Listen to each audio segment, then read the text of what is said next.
Radio X. Selected. Ça va être la fun, man, amène-toi! Le show du matin week-end.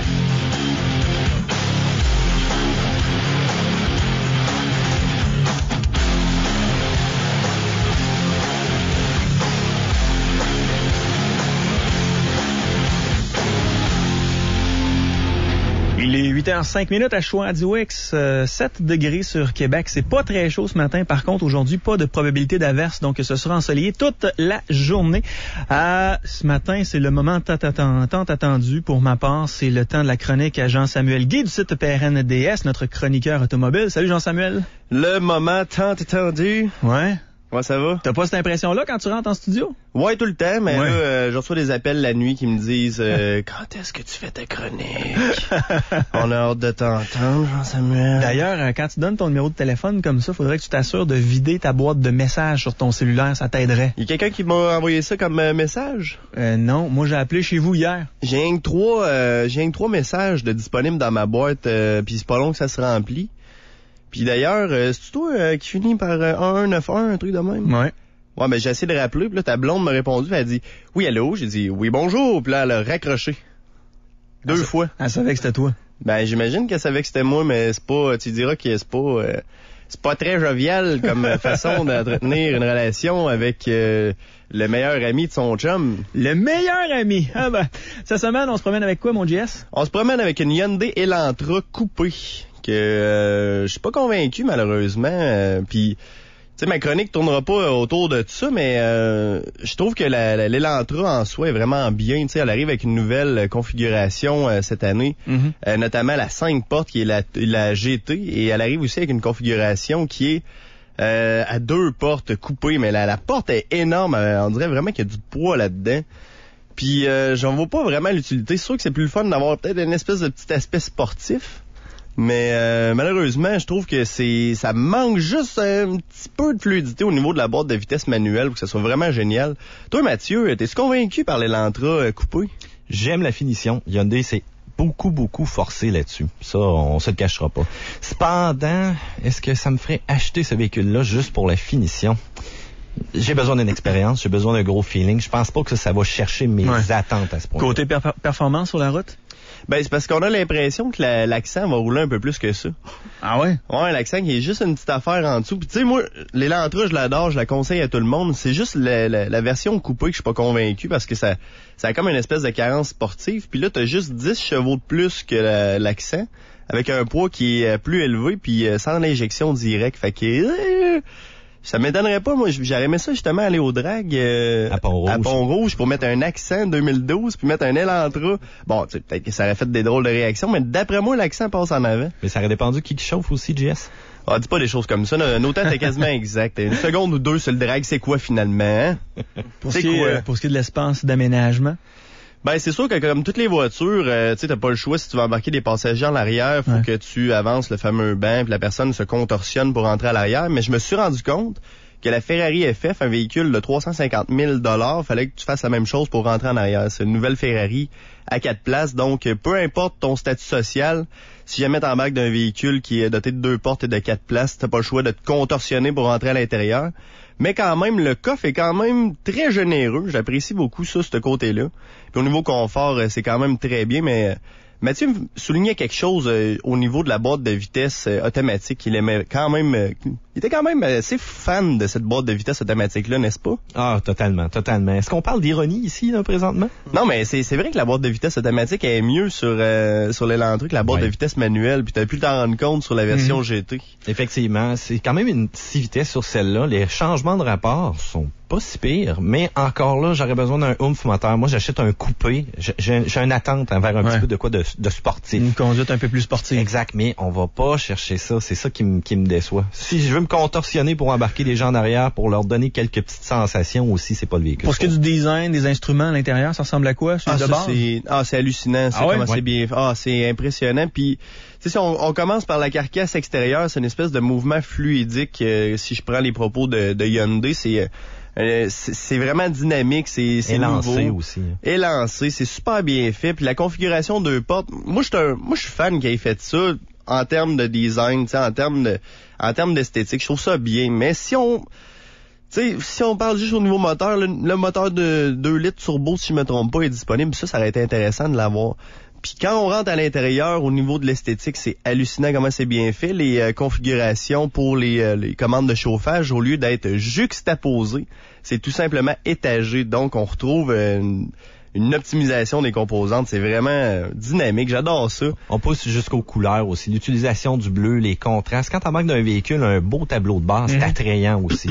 On parle aussi de toutes les MP3, Bluetooth, iPhone directement intégrés, si on a trippé là-dessus. Facilement accessible aussi. Tu sais, il y a souvent des prises USB qui sont inatteignables. Tu te contorsionnes le poignet, puis là, c'est comme pas trouvable. Ouais, mais c'est vraiment compliqué, ça.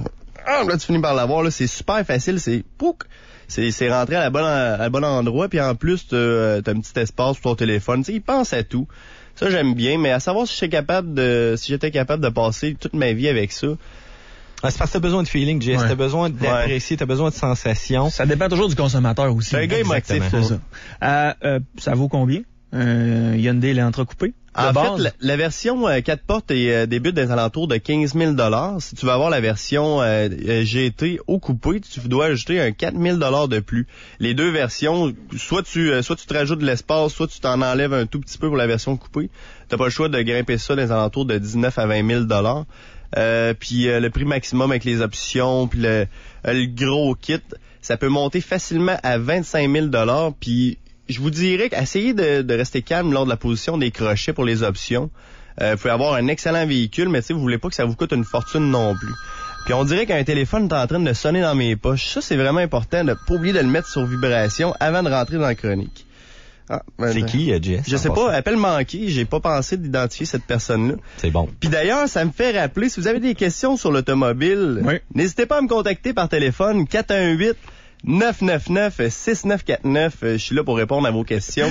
Aussi par courriel, jsg@radiox2.com. Excellent. Et cette semaine, JS, on parle avec Louis Desmeules, qui est directeur des ventes chez, anciennement, Québourg Auto Porsche, maintenant nouvellement Centre Porsche Québec sur Cyril Duquet. Bonjour, Monsieur Desmeules, comment ça va? Ça va très bien, bonjour messieurs. Êtes-vous content de votre nouveau bébé?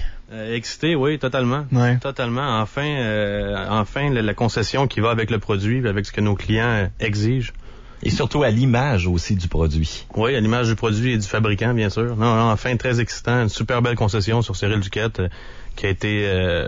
c'est neuf d'un bout à l'autre. C'est vraiment tout pensé. C'est Porsche d'un bout à l'autre. Ça sent Porsche en ouvrant la porte. La salle de montre, ça grossit puis pas à peu près? Un peu. De 2 autos, on passe à peu près à 13 avec les usagers. Oui, l'usager, c'est assez...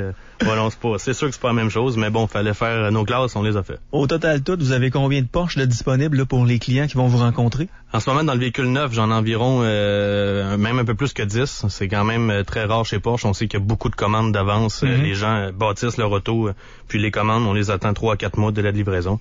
Puis au moment où on se parle, j'en ai en inventaire. J'ai des Cayennes, ça a l'air que c'est bien rare. Personne, il n'y a pas de concessionnaire qui semble en avoir en inventaire. J'en ai.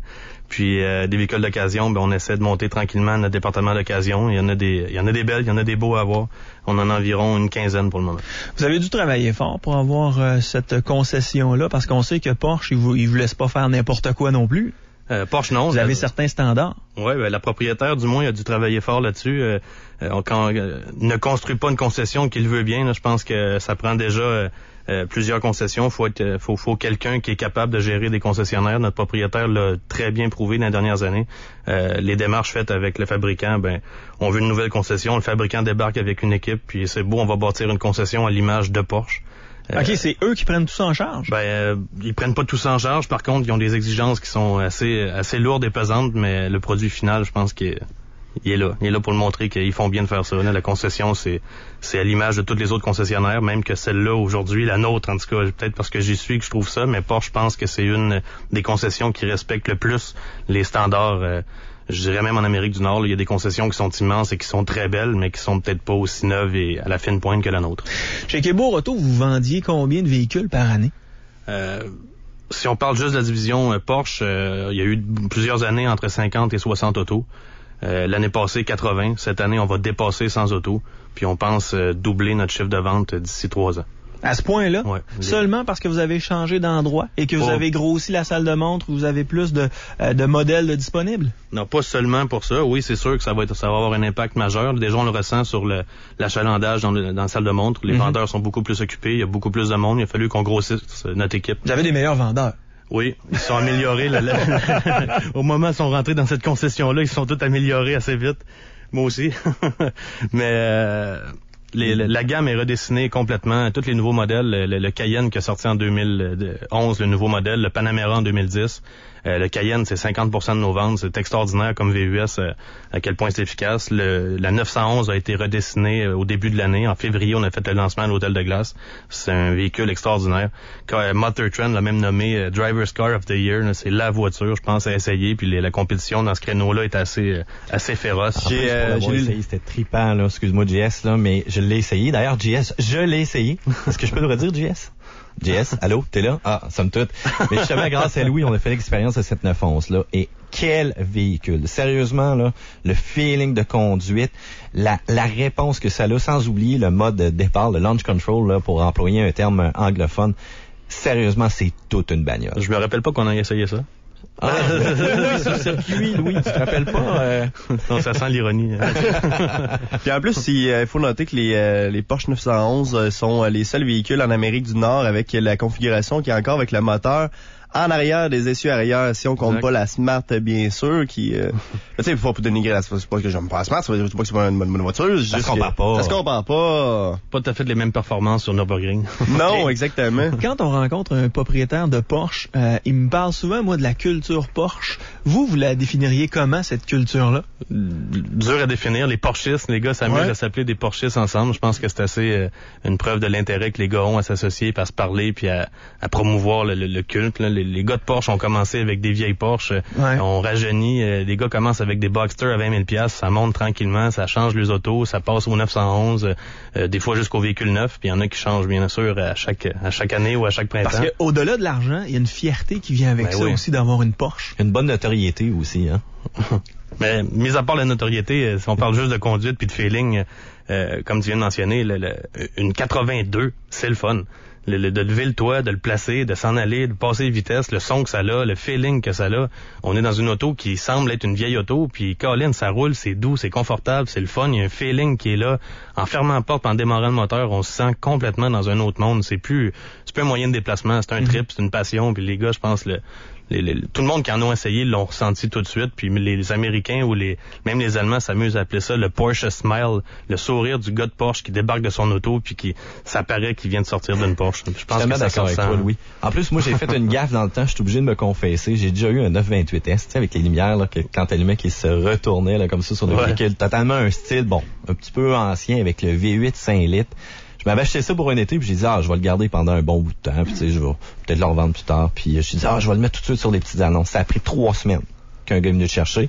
Puis la minute qu'il est venu dans le cours chez nous, il a dit, écoute bien, là tu le rentres dans le garage, puis tu le laisses là.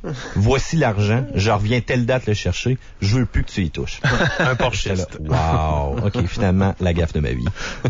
Donc c'est ça un peu la culture Porsche. Ben oui, c'est toutes les meetings, les rencontres que les gens ont, de rester à l'affût des informations, des nouveaux modèles, puis des nouvelles concessions. Puis moi, le seul gars que je connais qui a une Porsche, un gars avec qui je joue au hockey, sa blonde me dit qu'il frottait plus son char que sa blonde.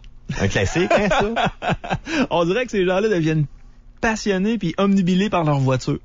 Carrément.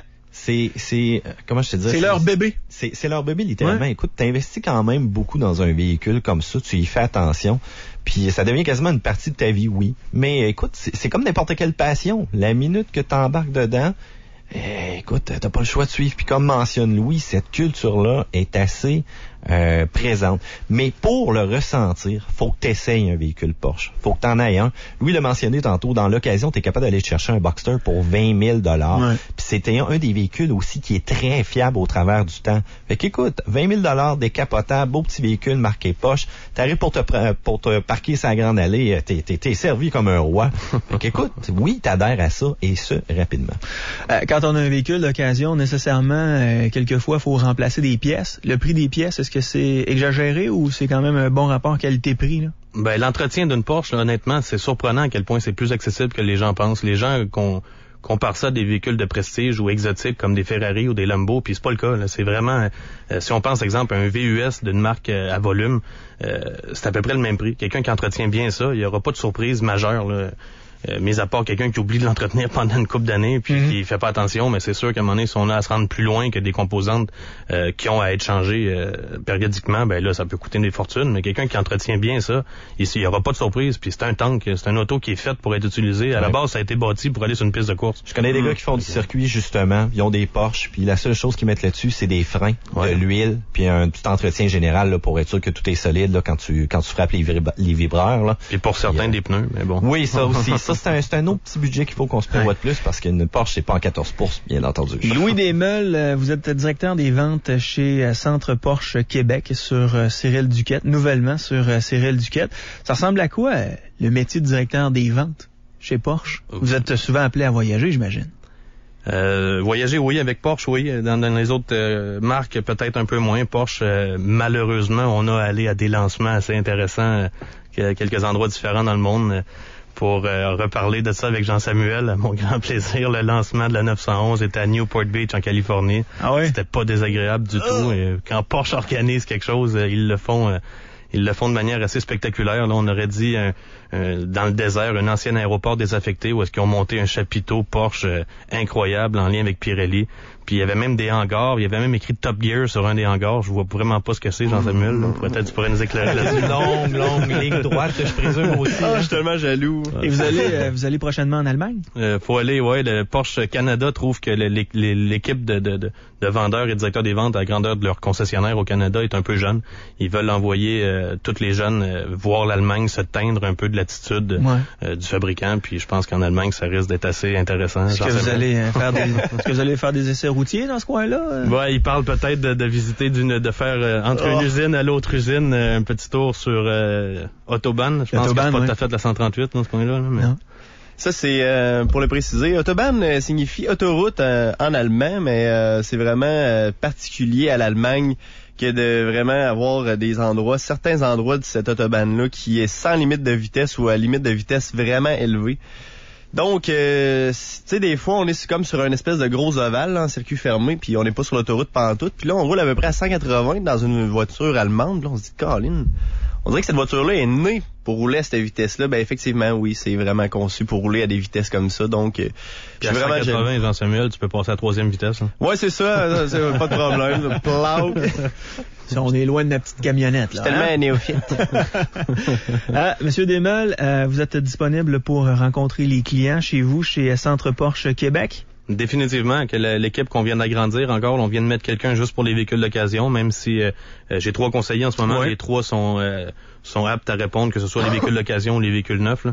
Par contre, avec l'équipe que j'ai là, j'ai des gens d'expérience là-dedans, puis je pense qu'on est en mesure de répondre à toutes les questions que les gens peuvent avoir. On sait que c'est pas évident d'acheter une auto, du moins une auto de ces prix-là. Faut prendre le temps, faut la magasiner, faut s'informer.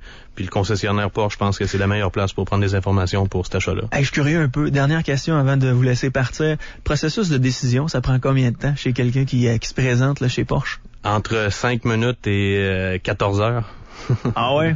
Ben, ça dépend. Il y a des clients habitués, il y a des vrais Porsches, des maniaques de la marque qui viennent en 5 minutes dire OK, je veux telle auto avec telle transmission, puis les ceintures de telle couleur, puis je la veux le plus vite possible, commande-moi ça, on se reparle. Puis il y en a d'autres qui viennent, puis c'est la première fois qu'ils veulent se payer ce trip-là, mais on prend la peine d'y aller de A à Z, de configurer l'auto. On a une salle exprès juste pour bâtir l'auto, choisir tout ce qu'on peut mettre dedans de A à Z. Puis le processus, on essaie de le tenir la main jusqu'à la prise de possession, puis de rendre ça un peu spécial ou un peu différent, ou même un peu Porsche. Est-ce que vos véhicules, c'est bien dit, est-ce que vos véhicules sont disponibles sur Internet? Mais oui, en effet, au porschequebec.com, www.porschequebec.com, mon inventaire est là, puis on essaie de la mettre à jour le plus souvent possible. Monsieur Desmeules, merci. Ça m'a donc bien fait plaisir, messieurs. JS, pour les gens qui veulent te rejoindre, toi particulièrement concernant le monde automobile, d'ailleurs, j'ai une question là pour ce qui est du shampoing sans eau. Est-ce qu'il y a un risque d'égratigner la voiture? Est-ce que la personne peut me contacter en privé? En fait, j'ai juste élaboré un peu plus que ça. Je sais qu'on manque un peu de temps, puis Je vais pas descendre personne aujourd'hui, mais tu sais, ça a fait ses preuves, mais dépendamment des circonstances. C'est sûr que si vous êtes un monsieur Thomasin, vous allez faire du hors-route, puis qu'il y a souvent de la boue, une pouce de glaise, arrivez pas avec votre petit push-push, puis c'est normal, j'imagine que c'est pas tout le monde qui le fait, mais tu sais, arrivez pas à essayer de laver le véhicule comme ça. Mais la personne peut me téléphoner 418-999-6949 dans les 15 prochaines minutes. On va pouvoir parler de ça plus en détail. Puis en plus, je connais des représentants de Sans Eau, donc je pourrais la mettre en contact avec celle-ci. Par courriel? Par courriel, jsg@radiox2.com. Sinon, allez voir directement sur mon site www.prnds.net. Vous pouvez aussi venir me voir directement chez nous au 1000 de... Non, c'est pas vrai. Je suis en train de donner mon adresse. Attention à ta blonde, JS. Attention à ta blonde. Ouais, c'est ça. Non, ouais. Mathieu Thomasin? Yes. Événement plein gaz, ça se déroule actuellement? Yes, aujourd'hui, ça avait été prévu pour hier, malheureusement, avec le temps qu'on a eu. Ben écoute, je pense qu'on a réalisé le pari. Il fait super beau, que ce soit véhicule antique, sport, modifié, camion, Porsche, peu importe, il va y avoir de l'action là aujourd'hui. On va remplir le parking, puis écoutez, l'équipe de Télémac vous attend avec leur sourire, et ça va être toute une belle journée. Merci les gars. Merci à toi. Le show du matin. Week-end. Radio X.